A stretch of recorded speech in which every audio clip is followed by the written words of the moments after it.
And now, your first Alert 5 weather.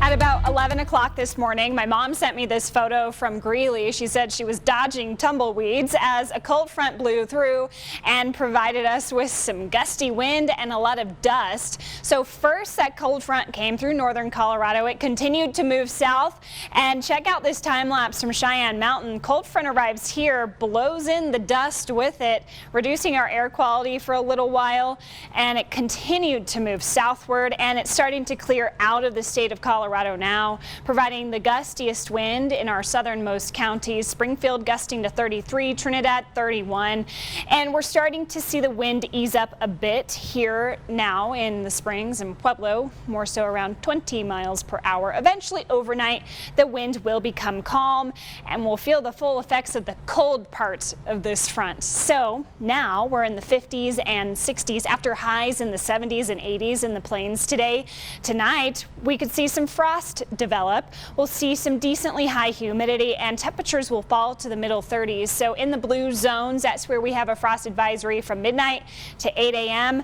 If you were waiting to harvest some of your zucchini or squash this weekend, maybe cover it up just to keep it safe overnight, because we are going to get pretty cold.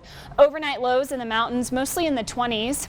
30s in the plains, and again we could see some frost develop here in the Springs and Pueblo. And tomorrow morning we're feeling much cooler behind this front. 61 for the Springs, 64 in Pueblo, a couple degrees below average, so that's a nice change. Crisp and cool but sunny on Friday, 60s across the board. Looking ahead to the weekends, the warmth is going to return. 71 on Saturday, 75 on Sunday.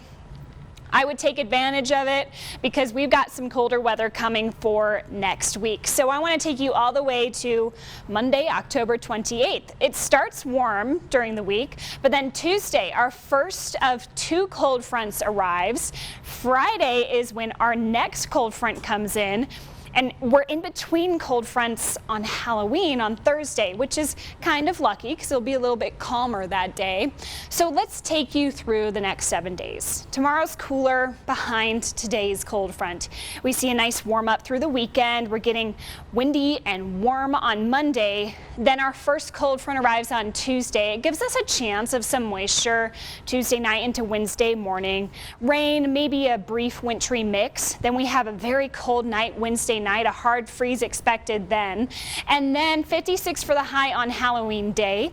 Trick-or-treating will be in the low 40s to upper 30s. You definitely need a coat with the costume this year, but then our next cold front doesn't arrive, it looks like, until Friday.